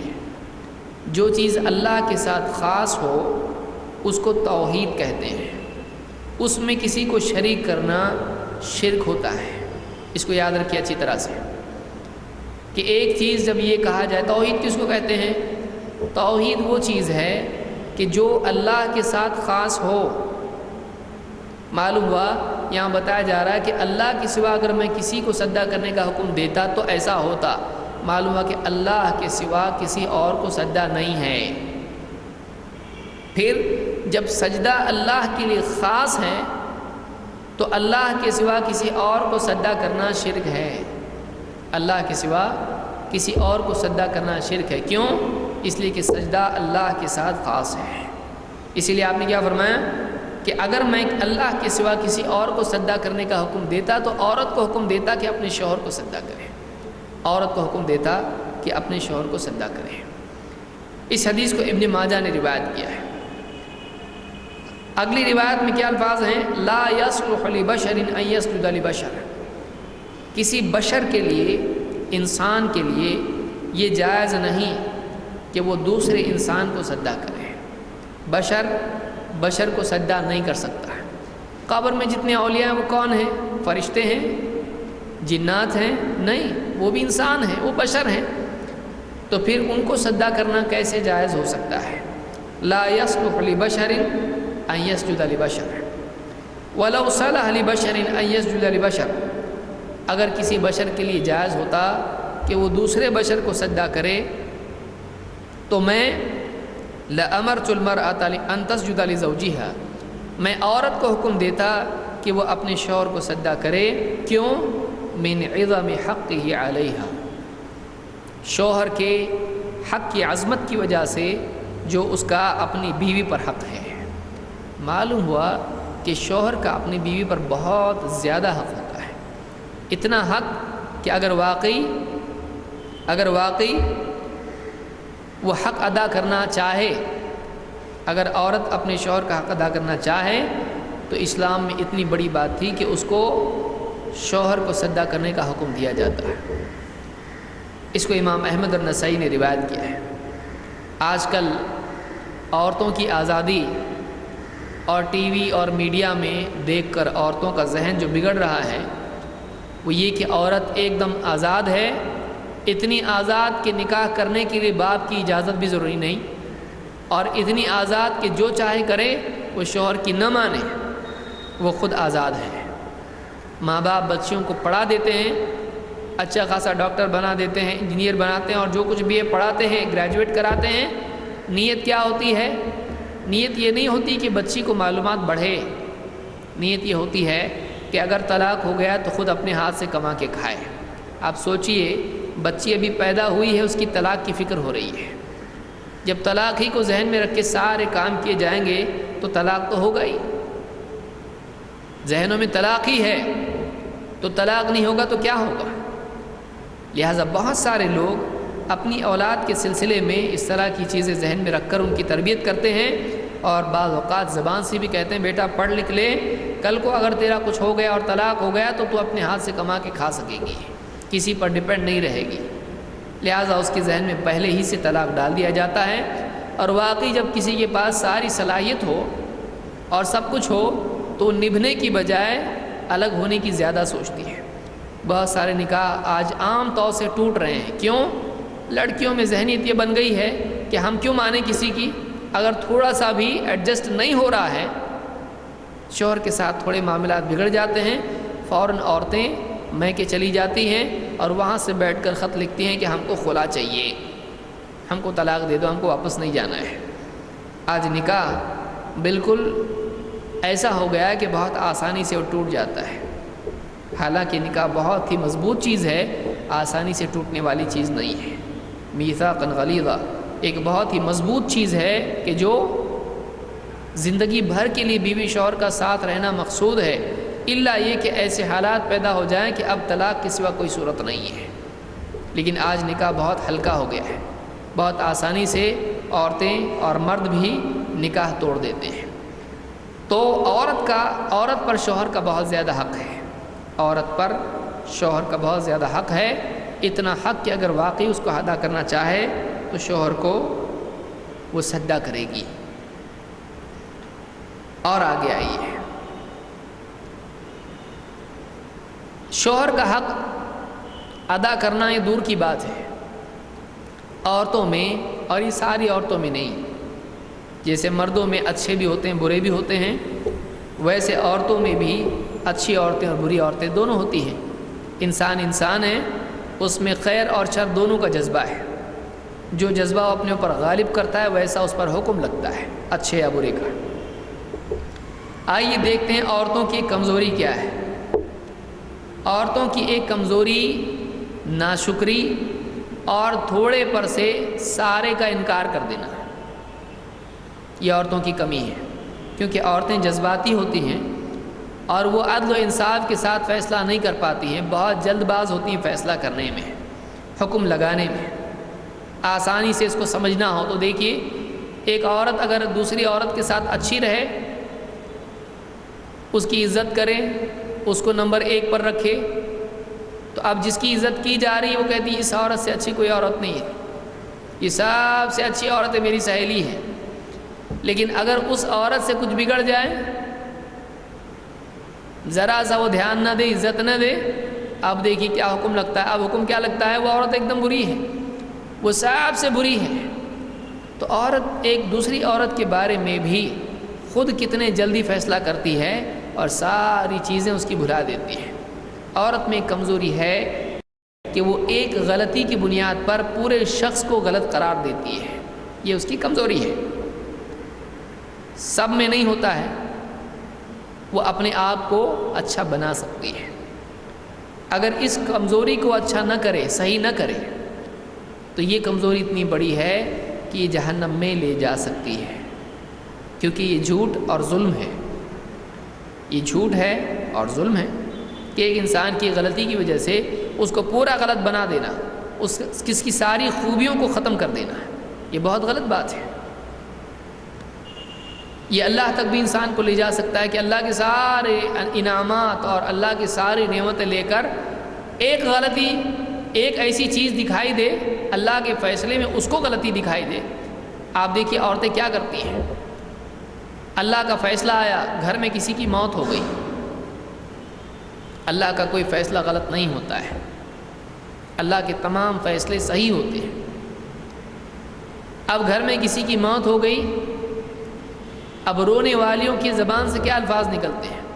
اللہ نے اچھا نہیں کیا، اللہ کو ہمارا ہی گھر مل گیا، اے اللہ تیرے ہاں انصاف نہیں ہے، تیرے ہاں اندھیر ہے۔ آپ سوچیے عورتوں کے رونے میں ان کے زبانوں سے الفاظ نہیں بلکہ ان کا ایمان نکل رہا ہوتا ہے۔ ایسے الفاظ زبان سے نکالتی ہیں کہ مرنے والا واپس تو نہیں آتا ہے، لیکن جو ایمان ہوتا ہے وہ ایمان بھی کھو دیتی ہے، مرنے والے کو بھی کھو دیتی ہیں اور ایمان بھی کھو دیتی ہیں۔ وہ اللہ کے فیصلوں ہی کو غلط بتا دیتی ہیں۔ اللہ نے اتنے انعامات کیے لیکن کسی کو موت دے دی، یہ اللہ کی امانت ہے، اللہ جس کو چاہے لے لے، لیکن وہ اللہ کے اس فیصلے کو غلط بتاتی ہے کہ اللہ تو نے صحیح نہیں کیا، اللہ تو نے اچھا نہیں کیا۔ تو آپ سوچیے کہ جب اتنے سارے انعامات اللہ نے کیے اور کسی کو چھین لیا، کچھ نقصان کر دیا، تو فوراً اللہ تعالیٰ کے بارے میں فیصلہ کرنے لگتی ہے۔ یہ ساری مصیبت عورتوں کی ہے۔ لہٰذا جب وہ جذبات میں آ جاتی ہیں تو ان کے فیصلے اندھیرے میں ہونے لگتے ہیں۔ حدیث میں الصبر ضیاء، صبر روشنی ہے، لیکن عورت جب جذباتی ہو جاتی ہے تو اس کے فیصلوں میں اندھیرا ہو جاتا ہے، اس کے ہاں فیصلہ کرنے کی صلاحیت ختم ہو جاتی ہے۔ آئیے دیکھتے ہیں کیسے۔ عبداللہ ابن عباس رضی اللہ تعالیٰ کی روایت ہے، عن ابن عباس قال قال النبی صلی اللہ علیہ وسلم اریت النار فاذا اکثر اہلها النساء یکفرن، مجھے جہنم دکھائی گئی تو میں نے دیکھا کہ جہنمیوں میں اکثریت عورتوں کی ہے، جہنم میں اکثریت عورتوں کی ہے۔ کیوں؟ یکفرن، وہ کفر کرتی ہیں۔ قیل ایکفرن باللہ، لوگوں نے پوچھا اے اللہ کے رسول کیا وہ اللہ سے کفر کرتی ہیں؟ قال یکفرن العشیر ویکفرن الاحسان، وہ اپنے شوہر کی، العشیر کے معنی شوہر ہوتے ہیں، یکفرن العشیر، وہ اپنے شوہر کی ناشکری کرتی ہے، ویکفرن الاحسان، اور احسان کی ناشکری کرتی ہے۔ لو احسنت الی احداہن الدہر ثم رأت منک شیئا، اگر تو ایک لمبا زمانہ اس پر احسان کرتا رہے، پھر اگر کوئی تجھ سے ایسی بات ہو جائے جو اس کو بری لگے، قالت ما رأیت منک خیرا قط، تو فوراً اس کی زبان سے کیا نکلے گا؟ تم نے تو کبھی میرے ساتھ اچھا کیا ہی نہیں۔ اس کو امام البخاری اور مسلم دونوں نے روایت کیا، الفاظ بخاری کے ہیں۔ یعنی عورت میں کمزوری یہ ہے کہ وہ جنرلائزیشن کرتی ہے، وہ اچھا اور برا، کبھی غلطی، عام طور سے اچھا، ان دونوں میں فرق نہیں کر پاتی ہے۔ کسی انسان کے بارے میں کہ فلانی عورت میں، فلانی بہن میں یہ کمی ہے لیکن وہ اچھی عورت ہے، ایسا نہیں کر پاتی ہے۔ وہ دیکھے گی تو کہے کہ پوری عورت بہت اچھی ہے، لیکن اگر اس کے ایک غلطی اس سے ہو جائے تو فوراً کہے گی یہ بری عورت ہے۔ کیوں؟ ایک چیز کے اوپر فیصلہ کر دیتی ہے۔ یہ کمزوری عورت میں ہے کہ ایک چیز کی بنیاد پر وہ پورے شخص کے بارے میں فیصلہ کر دیتی ہے اور اس کی پچھلی ساری چیزوں پر پانی پھیر دیتی ہے۔ عورتوں کو ہو سکتا ہے یہ چیز لگے کہ ایسا کیسا ہمارے بارے میں برا بول رہے ہیں۔ حدیث میں مردوں کے بارے میں بھی بہت کچھ ایسا آیا ہے کہ مردوں میں ایسی کمیاں ہیں، مردوں میں ایسی کمیاں ہیں، اور کوئی عورت اپنے بارے میں یہ نہیں کہہ سکتی کہ میں بالکل پاک ہوں، کیونکہ ہر عورت میں اور ہر مرد میں کمزوریاں ہوتی ہیں۔ ایک انسان کا اپنی کمزوریوں سے آنکھ بند کر لینا کمزوری کو اپنی زندگی میں باقی رکھنے کا دروازہ کھول دیتا ہے، لیکن واقعی اگر آنکھ کھول کے اپنی کمیوں کی طرف نگاہ انسان رکھے تو وہ اپنی کمی کو پاک کر کے بچ سکتا ہے۔ حدیث میں یہ نہیں آیا کہ ساری عورتیں جہنم میں جائیں گی، یہ نہیں آیا ہے۔ آپ نے پچھلی حدیثوں میں دیکھا ہے کہ جنت میں جانے والی عورتیں بھی ہیں، یہاں تک کہ ایسی عورتیں بھی ہیں کہ جن کے بارے میں حدیث میں آیا ہے کہ اس کو یہ اجازت ہوگی، اختیار ہوگا، جس دروازے سے چاہے جنت میں جائے، جنت میں بھی جائیں گی، جس کو جانا چاہیے، جو جانا چاہتی وہ جا سکتی ہے، لیکن جہنم میں جائیں گی، زیادہ جائیں گی۔ آپ سوچئے دنیا میں آج بھی مرد سے زیادہ عورتیں ہیں، تو ظاہر بات ہے کہ جہنم میں عورتیں زیادہ ہی ہوں گی۔ یہ مطلب نہیں ہے، اب کوئی آدمی بہت سارے غیر مسلم کو دیکھیے، ہم بول رہے تھے نا، آئے نا پھر حدیث پہ، عورت بری ہے اسلام میں، کیوں؟ عورت جہنم میں زیادہ جائے گی، عورت جہنم میں زیادہ جائے گی، زیادہ عورتیں جہنم میں ہوں گی۔ ہم بول رہے تھے نا کہ دیکھو عورت بری ہے۔ آپ یہاں یاد رکھیں، اگر کوئی اس طرح کا اعتراض آپ سے کرتا ہے، آپ اس سے صرف ایک سوال پوچھیں، عورت جہنم میں عورت ہونے کی وجہ سے جائے گی یا غلطی کی وجہ سے جائے گی؟ یعنی کہاں ہے عورت، لاؤ اس کو، یہ عورت ہے نا، عورت جہنم میں، ایسا ہوگا؟ کیا وہ جہنم میں اپنے عورت ہونے کی وجہ سے جائے گی؟ نہیں، وہ عورت ہونے کی وجہ سے جہنم میں نہیں جا رہی ہے، وہ ایک گناہ کی وجہ سے جا رہی ہے، وہ شوہر پر تہمت باندھنے کی وجہ سے جا رہی ہے، وہ ناشکری کی وجہ سے جا رہی ہے، وہ احسان فراموشی کی وجہ سے جا رہی ہے، وہ ایک انسان کے حق ادا کرنے کے باوجود اس پر جھوٹا الزام لگانے کی وجہ سے جہنم میں جا رہی ہے۔ تو اگر یہی کام ایک مرد کرے گا تو وہ بھی جہنم میں جائے گا۔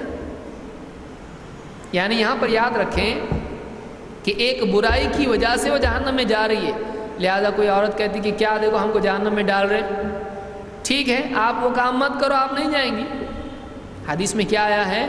یہ کام کرنے کی وجہ سے وہ جہنم میں جائے گی، لہذا اگر کوئی عورت یہ کام، یہ غلطی نہیں کرتی ہے، نہیں جائے گی۔ یہ نہیں کہ وہ عورت ہونے کی وجہ سے جہنم میں جا رہی ہے، وہ ایک غلطی کی وجہ سے جا رہی ہے، اور اگر اس غلطی سے وہ اپنے آپ کو بچا لے تو وہ نہیں جائے گی۔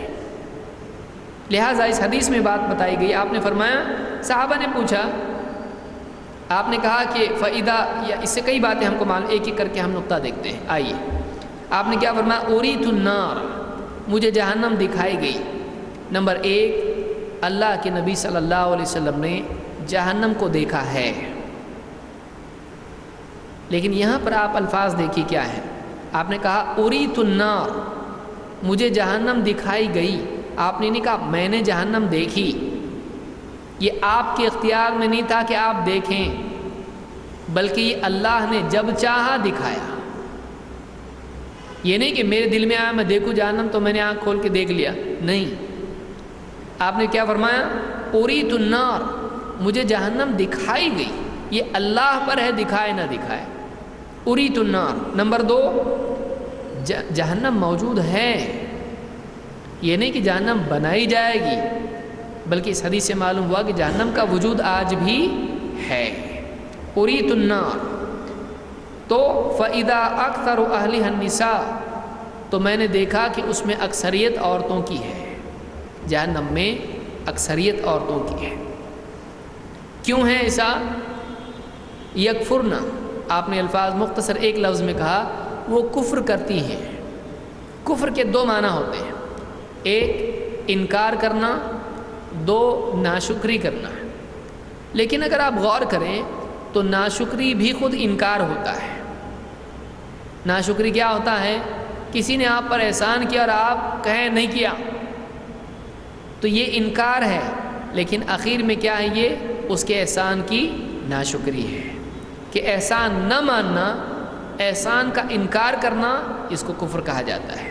کبھی یہ اللہ کا ہوتا ہے، کبھی بندے کا ہوتا ہے۔ یکفرنا، آپ نے ایک مجمل جملہ کہا جس میں یہ نہیں تھا کہ کس کا انکار ہے، اسی لیے صحابہ نے پوچھا قیل ایکفرن باللہ، اے اللہ کے رسول کیا عورتیں اللہ کا انکار کرتی ہیں؟ اس سے بات معلوم ہوئی کہ طالب علم اگر کوئی بات اپنے معلم اور استاذ کی سمجھ میں نہ آئے تو فوری طور پر اس کو پوچھ سکتا ہے کہ کیا ہے اس کا مطلب۔ صحابہ نے فوراً پوچھا اے اللہ کے رسول کیا وہ اللہ کا انکار کرتی ہیں؟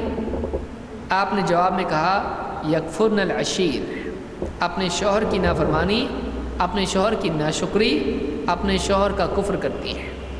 وَيَكْفُرْنَ الْإِحْسَانَ، اور وہ احسان کی ناشکری کرتی ہیں۔ اپنے شوہر کا انکار کرتی ہیں کا مطلب اپنے شوہر کے احسان کا انکار کرتی ہیں۔ دیکھیے اس سے بات معلوم ہوتی ہے کہ اسلام میں کسی انسان کے، چاہے وہ شوہر ہو یا کوئی دوسری عورت ہو یا کوئی بھی ہو، اولاد ہو، اس کے احسان کا اعتراف کرنا یہ خوبی ہے، اور اس کے احسان کا انکار کرنا یہ چھوٹی چیز نہیں ہے، بلکہ ایسی بڑی چیز ہے کہ آدمی اس کی بنیاد پر جہنمی بن سکتا ہے۔ لہٰذا اگر کوئی آپ پر احسان کرے اور آپ اس کا شکر مانیں اور آپ اس کے بدلے میں اس کو جزاکم اللہ خیرن کہیں تو یہ آپ کی طرف سے اعتراف ہوتا ہے۔ اسلام میں اس کو بہت ہی عمدہ صفت کہا گیا ہے، بلکہ حدیث میں بات آئی ہے کہ جو بندوں کا شکر نہیں کرتا وہ اللہ کا بھی شکر نہیں کرتا۔ ظاہر بات ہے بندہ سامنے دکھائی دے رہا ہے کہ احسان کر رہا ہے، اس کو نہیں مان رہا ہے تو اللہ تعالیٰ دکھائی نہیں دیتا اس کے احسان کیسے مانے گا؟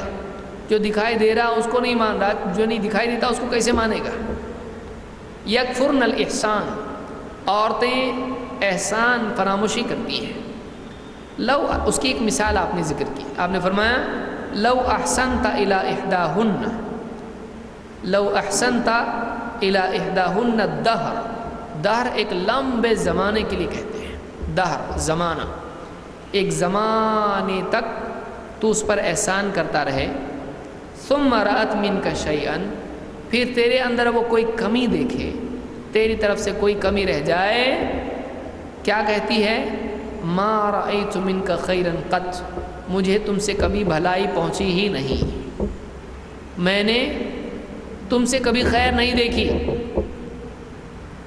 تم نے کبھی میرے ساتھ اچھا نہیں کیا، تم نے کبھی مجھ کو وہ نہیں دیا جو چاہیے، تو عورت فوراً جو ہے جنرلائز کرتی ہے اور پچھلا سب بھول کے سب کا انکار کر دیتی۔ کیوں؟ کیونکہ اسٹیٹمنٹ میں پاور تبھی پیدا ہوگا جب سب کا انکار کیا جائے۔ ایسا کیسا کہے گی بیچاری کبھی کبھی تم مجھ کو نہیں دیتے ہو، تو اس میں پاور ہی ختم ہو جاتا ہے۔ پاور کب پیدا ہوتا ہے؟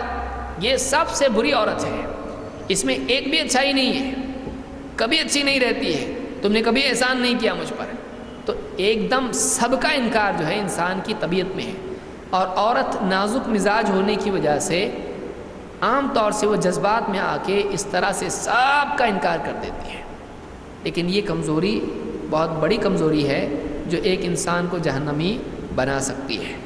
تو اس حدیث سے بات معلوم ہوئی کہ شوہر کی ناشکری ایک عورت کو جہنم تک لے جا سکتی ہے، اور اس حدیث سے معلوم ہوا کہ جہنم میں اکثر عورتوں کے جانے کا سبب شوہر کی ناشکری ہوگا، اس کے احسان کی ناشکری ہوگی، اور نہ صرف شوہر بلکہ سبھی کا ذکر اس میں ہے، کیونکہ آپ نے یکفرن میں اجمال ہے، آپ نے اس میں ایک مثال شوہر کی دی، ورنہ عام طور سے اس میں سب داخل ہیں، سب کا شکر ادا نہ کرنا، ناشکری کا مزاج بنانا، اور خود شیطان نے، ابلیس نے کہا تھا وَلَا تَجِدُ أَكْثَرَهُمْ شَاكِرِينَ، تو ان میں سے اکثروں کو ناشکرا پائے گا، تو اس میں مرد بھی آ جاتے ہیں، لیکن عورت بطور مثال یہاں پر ذکر کی گئی ہے۔ آئیے آگے بڑھتے ہیں۔ عورت اگر شوہر کو راضی کرے تو اس کی کیا فضیلت ہے؟ اب دیکھیں، ہم نے دیکھا جہنم میں جائے گی تو بہت سارے لوگوں کو دکھ ہوگا کہ ہم کو تو میجورٹی بنا دیا جہنم کی، تو ہمارا انسلٹ ہو رہا ہے یہاں پہ۔ آئیے آگے بڑھتے ہیں۔ عن ابن عباس رضی اللہ عنہ قال، ابن عباس عبداللہ ابن عباس رضی اللہ عنہ کہتے ہیں، قال رسول اللہ صلی اللہ علیہ وسلم، اللہ کے رسول صلی اللہ علیہ وسلم نے فرمایا، الا اخبرکم برجالکم من اہل الجنہ، کیا میں تمہیں جنتی مردوں کے بارے میں خبر نہ کروں؟ کیا میں تم کو نہ بتاؤں جنتی مرد کون ہیں؟ قالوا بلا یا رسول اللہ، صحابہ نے کہا اے اللہ کے رسول بالکل ضرور بتائیے۔ قال النبی فی الجنہ، نبی جنت میں ہوگا، والصدیق فی الجنہ، اور صدیق جنت میں ہوگا، والشہید فی الجنہ، شہید جنت میں ہوگا، والمولود فی الجنہ، اور مولود جنت میں ہوگا۔ میں آگے آ رہا ہوں مولود پر۔ ورجل زار اخاہ فی ناحیۃ المصر یزورہ فی اللہ فی الجنہ، اور وہ شخص جو شہر میں دور میں کسی کنارے میں کوئی آدمی رہتا ہے، شہر کے دوسرے حصے میں کوئی آدمی رہتا ہے، اللہ کی خاطر اس سے ملنے جاتا ہے، وہ بھی جنت میں ہوگا۔ یہ ہو گئے مرد، اور آپ نے فرمایا وَنِسَاؤُكُم مِّنْ أَهْلِ الْجَنَّةِ، اور تمہاری وہ عورتیں جو جنت میں ہوں گی، جنتی عورتیں کون ہیں؟ آپ نے فرمایا الودود، بہت محبت رکھنے والی، الاعود، اپنے شوہر کے لیے خیر کا ذریعہ بننے والی، الاعود علی زوجہا، جو اپنے شوہر کے لیے شر نہیں بلکہ خیر کا ذریعہ بنتی ہے، التی اذا غضب جاءت حتی تضع یدہا فی یدہ، ایسی عورت کہ جب اس کا شوہر اس سے کسی وجہ سے ناراض ہو جائے تو وہ خود شوہر کے پاس جائے اور اپنا ہاتھ اس کے ہاتھ میں دے، پھر کہے ثم تقول لا اذوق غمضا حتی ترضى، میں بالکل بھی نیند کی لذت سے ہمکنار نہیں ہو سکتی جب تک کہ آپ مجھ سے راضی نہ ہو جائیں۔ ایسی بیوی، شوہر بیچارہ ناراض ہے، یہ لے رہی خراٹے اس کے باز میں، شوہر کو کھانا نہیں دیا اور غصے میں آ کے شوہر ہاتھ باندھ کے بیٹھا ہے بستر کے اوپر، چہرہ پھولا ہوا ہے، اور بیوی ایسی سوئی ہے کہ بالکل خراٹے لے رہی ہے، اور آنکھ کھولی دیکھا کیا بیٹھے، سو جاؤ۔ تو ایک عورت جو ہے ایسی ہونا چاہیے کہ اس کے دل میں فکر ہو کہ شوہر کہیں مجھ سے ناراض تو نہیں ہے، اس کی زندگی کا مرکز اس کا شوہر ہے، اس کی دنیوی اعتبار سے اور مخلوق کی حد تک اس کی جو ساری کوششیں، ساری اس کی گردش اپنے شوہر کے اطراف ہوتی ہے۔ اسلام نے عورت کو یہ ذمہ داری دی ہے کہ وہ شوہر کو اپنی زندگی کا مرکز بنائیں۔ ہاں، اللہ کے آگے اس کا مرتبہ نہیں ہے، ساری باتیں اللہ کے حقوق کے بعد ہیں، لیکن مخلوقات میں، بندوں میں شوہر کو اپنا، اللہ نے کیا فرمایا؟ الرجال قوامون علی النساء، کہ مرد عورتوں پر قوام ہیں، تو عورت کی ذمہ داری ہے کہ وہ شوہر کا خیال رکھے۔ اب آئیے ہم دیکھتے ہیں ایک ایک کر کے کیا بات اس حدیث میں بیان ہوئی ہے۔ نمبر 1، آپ نے صحابہ سے سوال پوچھا کیا میں تم کو جنتی مرد نہ بتاؤں؟ اس سے معلوم ہوتا ہے کہ تعلیم کا ایک طریقہ یہ ہے کہ سوال کے ذریعے سے شوق پیدا کیا جائے، پھر اس کے بعد میں بات بیان کی جائے۔ بغیر شوق پیدا کیے اگر ایک انسان ساری باتیں ایک دم بکھیر کے سامنے رکھ دے تو بعض اوقات اس چیز کی اہمیت سامنے نہیں آتی ہے۔ لہٰذا پہلے سوال پوچھا آپ نے، کیا میں تم کو بتاؤں کہ جنتی مرد کون ہیں؟ سب کی اٹینشن آپ کی طرف آ گئی، سب نے کہا کہ ہاں اے اللہ کے رسول ضرور بتائیے۔ قالوا بلا یا رسول اللہ، آپ نے فرمایا النبی فی الجنہ، جنت میں کون ہوگا؟ اللہ کے نبی جنت میں ہوں گے۔ والصدیق فی الجنہ، صدیق جنت میں ہوں گے۔ صدیق کون ہے؟ جو اپنے دل، اپنی زبان اور اپنے عمل سے سچ پر قائم رہتا ہو، حق پر قائم رہتا ہو، جس کا دل باطل پر راضی نہ ہو، جس کا دل حق ہی کی طلب کرتا ہو، جس کی زبان سے کبھی جھوٹ نہیں بلکہ سچ ہی نکلتا ہو، اور جو اپنے عمل سے حق پر جمع رہتا ہو، باطل سے دور رہتا ہو، ایسے کو صدیق کہتے ہیں، جس کا قول و عمل اور قلب قول و عمل سب میں تطابق ہو، سب میں ایک ہی ہو، بات ایک کر رہا ہے عمل ایک کر رہا ہے، ایسا نہیں ہو، بلکہ جو بولتا ہے وہ کرتا ہے، اور دل اور زبان میں یکسانیت ہے، دل میں جو عقیدہ ہے زندگی اس کے مطابق ہے، دل میں جو یقین ہے زبان سے اسی کے مطابق الفاظ نکلتے ہیں، جو ظاہر و باطن میں نفاق نہ رکھے، اس کا ظاہر و باطن ایک ہی ہو، اس کو صدیق کہتے ہیں، اگر وہ حق کے مطابق ہے اس کو صدیق کہتے ہیں۔ والشہید فی الجنہ، شہید کے معنی عربی زبان میں گواہ کے ہوتے ہیں، ایک انسان حق پر اتنا قائم رہے کہ حق کے لیے وہ ہر وقت کھڑا رہے، پیچھے نہ ہٹے، یہاں تک کہ اگر اس کو جان دینے کا موقع آئے تو حق کے لیے اپنی جان بھی دے دے، وہ زمین پر اپنی جان دے کر حق کا گواہ بن جائے، وہ پیچھے نہ ہٹے، اس کو شہید کہتے ہیں۔ وہ شہید فی الجنہ، یہ 4 مراتب ہیں، اس میں صالح کا ذکر نہیں ہے۔ من النبیین والصدیقین والشہداء والصالحین، نبی، صدیق، شہید اور صالح، یہ 4 مرتبے نیک لوگوں کے ہیں۔ سب سے اونچا مرتبہ نبی، اس سے نیچے صدیق، اس سے نیچے شہید اور اس کے بعد صالح۔ تو یہاں پر 3 مرتبے بیان کرنے کے بعد آپ نے کہا والمولود فی الجنہ، مولود بھی جنت میں ہوگا۔ مولود کون ہے؟ جو بچپن ہی میں بچہ مر جائے اس کو مولود کہتے ہیں، جو بالغ ہونے سے پہلے جب بچہ مر جاتا ہے اس کو مولود کہتے ہیں۔ اس حدیث سے معلوم ہوتا ہے کہ ایسے بچے جو بچپن ہی میں فوت ہو جاتے ہیں وہ جنت میں ہوتے ہیں، وہ جنتی ہوتے ہیں۔ اسی لیے اگر کسی خاتون کا بچہ فوت ہو جائے تو وہ یاد رکھے کہ یہ بچہ جنت میں ہے، لہذا اس کو غم کرنے کی ضرورت نہیں ہے، اس کو رونے کی ضرورت نہیں ہے۔ یہ اور بات ہے کہ ماں کا دل نرم ہوتا ہے، وہ اپنے بچے کے لیے روتی ہے، لیکن یہ بھی یاد رکھیں بچہ گیا کہاں پہ؟ یہ جنت میں گیا، ٹینشن نہیں ہے، خامخواہ کیوں پریشان ہو، ہمارا مسئلہ باقی ہے، وہ تو گیا جنت میں، ہمارا اپنا مسئلہ باقی ہے۔ اگر واقعی اس سے ملنا ہے، اس کو پانا ہے، ایسے اعمال کریں کہ جو جنت میں ہم کو لے جائیں، بلکہ ایسی اولاد خود ماں باپ کے لیے جنت میں لے جانے کا ذریعہ بنتی ہے۔ بہرحال تو المولود فی الجنہ، اس حدیث سے دلیل ملتی ہے کہ بچپن میں فوت ہونے والے بچے جنتی ہوتے ہیں۔ پھر 5واں ورجل زار اخاہ فی ناحیۃ المصر یزورہ فی اللہ فی الجنہ، اور وہ شخص جو شہر کے ایک علاقے سے دوسرے علاقے میں اپنے بھائی سے اللہ کی خاطر ملنے جاتا ہے، اللہ کی خاطر ملنے جاتا ہے، یہ بھی جنت میں ہے۔ ایک آدمی دوسرے آدمی سے ملنے جاتا ہے، کیسے؟ دنیا کے لیے بھی جاتا ہے، کسی کو قرض دیا تھا وصول کرنے جا رہا ہے، کسی کو کوئی چیز بیچنے جا رہا ہے، بلکہ بعض اوقات کسی کے لیے، کسی کو ستانے کے لیے جا رہا ہے، اس کی پٹائی کے لیے جا رہا ہے، کوئی محض یعنی کسی کی دعوت پر جاتا ہے۔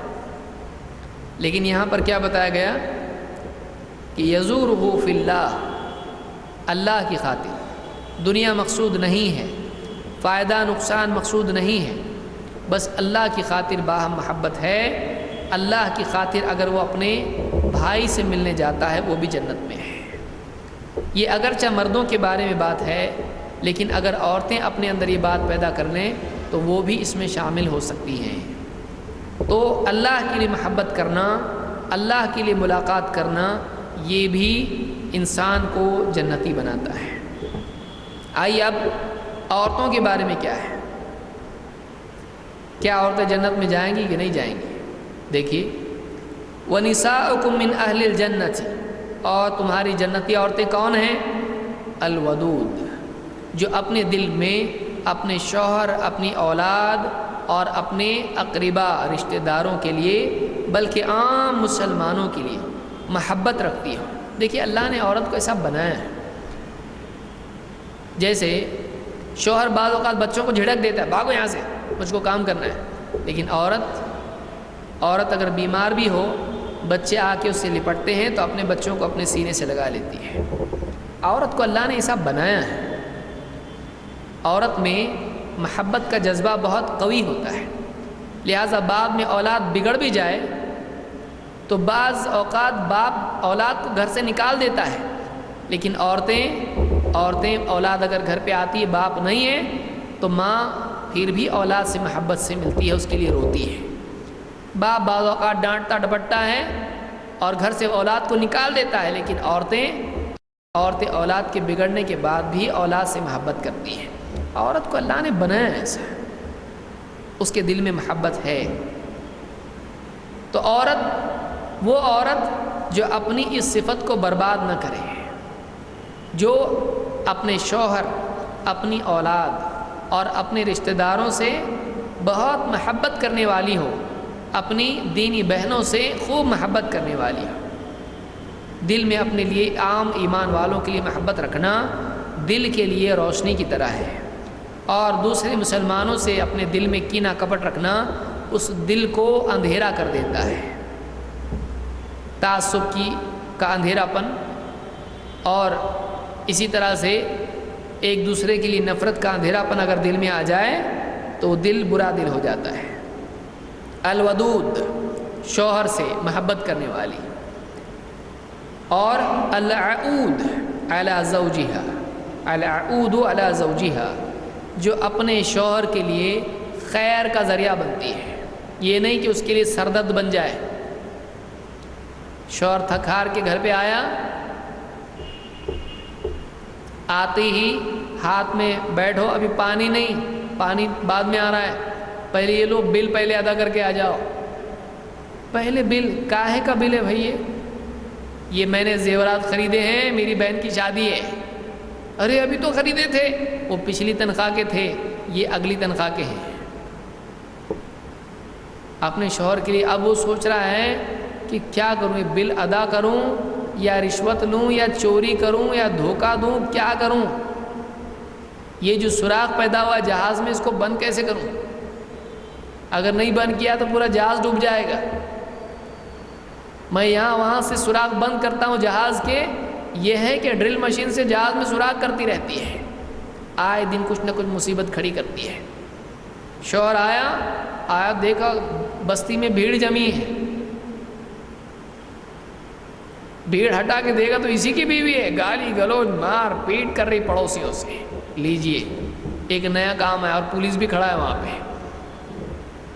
تو شوہر کے لیے شر نہیں بلکہ خیر بننے والی ہو، شوہر کی بات مانتی ہو، اس کے لیے اس کی ضروریات کا خیال رکھتی ہو، اس کے مسائل کو حل کرنے والی ہو، اس میں اس کا تعاون کرتی ہو، اس کے لیے ہر خیر کا ذریعہ بنتی ہو۔ ہاں یہ بھی نہیں کہ شوہر بیوی سے کہے ایک کام کرو، جاؤ میکے جاؤ اور 20 لاکھ لے کر آؤ، میرے لیے حدیث میں آیا خیر کا ذریعہ بنو، مجھ کو دکان خریدنا ہے، مکان خریدنا ہے، جاؤ لے کر آؤ، یہ بھی نہیں۔ یہ شوہر کے لیے بے عزتی کی چیز ہے کہ وہ اپنی بیوی سے مانگنے والا بنے، شوہر دینے والا ہے، لینے والا نہیں۔ تو ایسی عورت جو اپنے شوہر کے لیے خیر کا ذریعہ بنے، اس کے ساتھ شر نہ کرے بلکہ خیر کرے۔ آیا سر درد دے رہا ہے تو بیوی سر دبا دے شوہر کا۔ یہ شوہر کے لیے کیا ہے؟ شوہر کے دل میں بیوی کے لیے محبت پیدا کرے گا۔ شوہر آگے بیٹھ گیا صوفہ پہ اور بیوی اس کا چہرہ تک رہی، اب کیا ہوا؟ تھکے؟ ہم دن بھر نہیں تھکتے آپ کے ساتھ، تھکے آفس میں ذرا جاتے گپے لگاتے، وہاں پہ کچھ کام تو کرتے نہیں۔ اب اس کو معلوم ہے بیچارے اس کا کیا حال ہوا ہے۔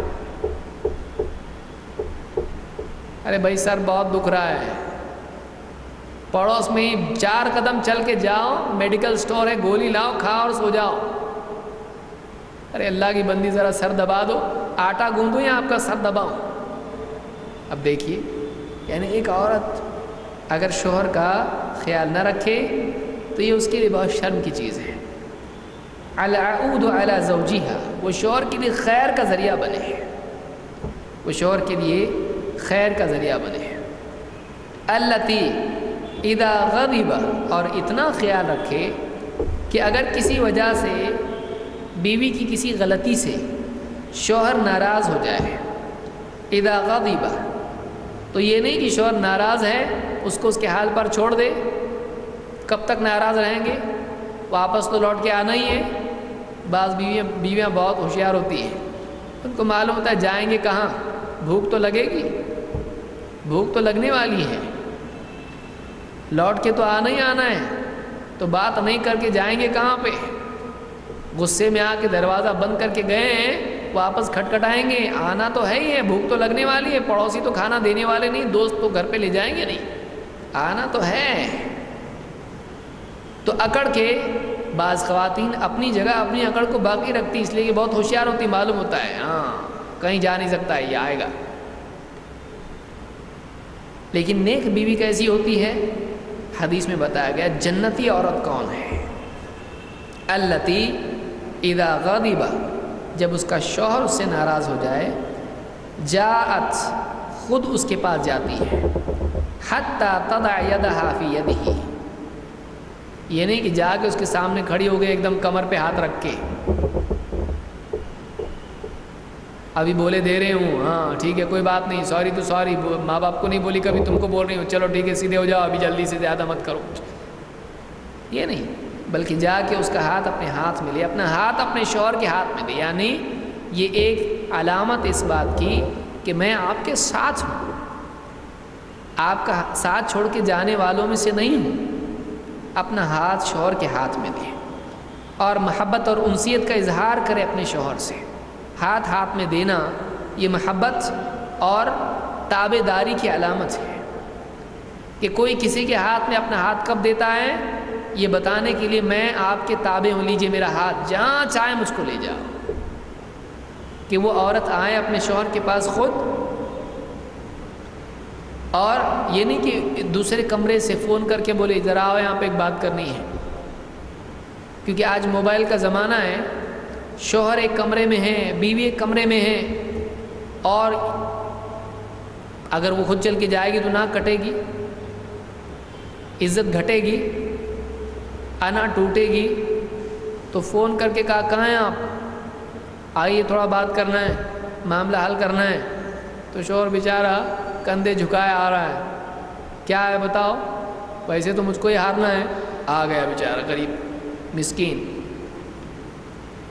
اب ٹھیک ہے ہو گئی غلطی، معاف کر دیں کہ میں غلطی اب کروں اور زیادہ، ٹھیک ہے بھائی رہنا ہے گھر میں، بچے بڑے بڑے ہو گئے ہیں، ناراض ہو کہ میرا اب تو مصیبت ہے، جاؤں گا کدھر، بچے تو پوری ماں کی طرف سے ہیں، کیونکہ بچے جب بڑے ہو جاتے ہیں تو ماں کے ہمدرد ہو جاتے ہیں اور باپ کی پٹائی کرنے والے ہوتے ہیں، باپ کا ناراض ہونے کا حق بھی چھین لیتے ہیں اس سے۔ یہ اور بات ہے کہ بعض اوقات باپ خود ظالم ہوتا ہے، لیکن اولاد کو چاہیے کہ ماں باپ کا خیال رکھے۔ التی اذا غضب، جب شوہر ناراض ہو جائے، غصہ ہو جائے، تو عورت خود چل کے اس کے پاس جائے اور اپنا ہاتھ اس کے ہاتھ میں دے، اور پھر اپنی زبان سے کہے لا اذوق غمضا حتی ترضى، یاد رکھیے مجھ کو نیند کیسے آ سکتی ہے جبکہ آپ مجھ سے ناراض ہیں، مجھ کو نیند کی لذت نہیں مل سکتی ہے جب تک کہ آپ مجھ سے راضی نہ ہو جائیں۔ یہ کہ اس کو نیند نہ آئے اپنے شوہر کی ناراضگی سے۔ نیند کب نہیں آتی انسان کو؟ جب واقعی اس کے سر پر فکر منڈرا رہی ہے۔ آپ دیکھیے جب قرض سر پر ہوتا ہے اور مانگنے والا کل آنے والا ہے تو آدمی کی نیند خراب ہو جاتی ہے۔ بیٹی کی شادی ہے اور انتظام کچھ بھی نہیں ہے، رشتہ نہیں مل رہا ہے، نیند نہیں آتی ہے۔ بیٹے کو جاب نہیں ہے اور پڑھا لکھا کے اتنا قرضہ کر لیا ہے، نیند نہیں آتی ہے۔ ایک انسان کو جب واقعی کسی چیز کا فکر ہوتا ہے تو اس کو نیند نہیں آتی ہے۔ عورت اتنی بے فکری نہیں ہونا چاہیے کہ شوہر ناراض ہے، ناراض ہو تو میری بلا سے، راضی ہو ناراض ہو مجھ کو کیا لینا دینا، ان کا دل ہے، چاہے ناراض ہو یا نہ ہو میں اپنی جگہ قائم رہوں گی۔ ناراض ہو میرے دشمن، فکر کرے میرے دشمن، ناراض ہیں 5 منٹ کی ناراضگی سب سیدھے ہو جاتے ہیں۔ ایسا اگر عورت سوچے گی تو تناؤ بڑھے گا، شوہر ایک وقت تک ایڈجسٹ کرے گا، اس کے بعد وہ سوچے گا ٹھیک ہے اب میں اس کو سیدھا کرتا ہوں۔ پھر اس کا سیدھا کرنے کا طریقہ کیا ہے؟ وہ فون کر کے میکے والوں کو بولتا ہوں آؤ اور لے جاؤ۔ کیوں کچھ نہیں، لے جاؤ اس کو۔ کیا ہوا؟ کچھ نہیں ہوا، لے جاؤ۔ یا خود لے جا کے چھوڑ دے گا۔ کب واپس آنے والے ہیں؟ لینے کے لیے کب آئیں گے؟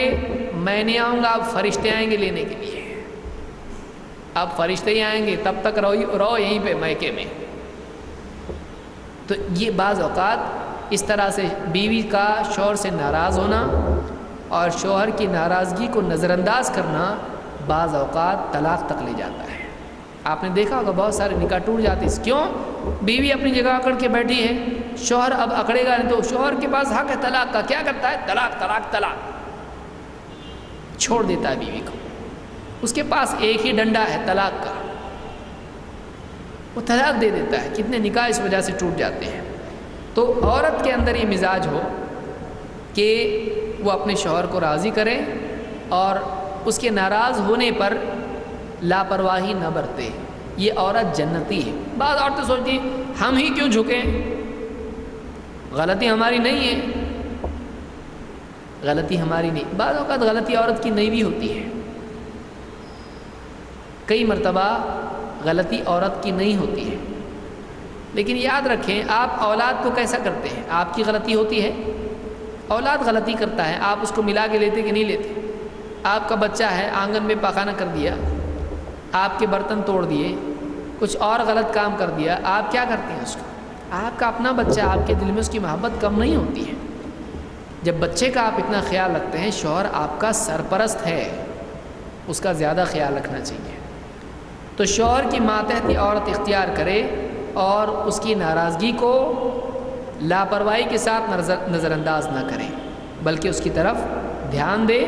اور غلطی اگر نہیں بھی اپنی غلطی نہیں بھی ہے، ایک انسان کی عزت بڑھ جاتی ہے، ایک عورت کا مقام بڑھ جاتا ہے اگر وہ اپنی طرف سے شوہر کو منانے میں پہل کرے، وہ خود پہل کرے، تو یہ کیا ہے؟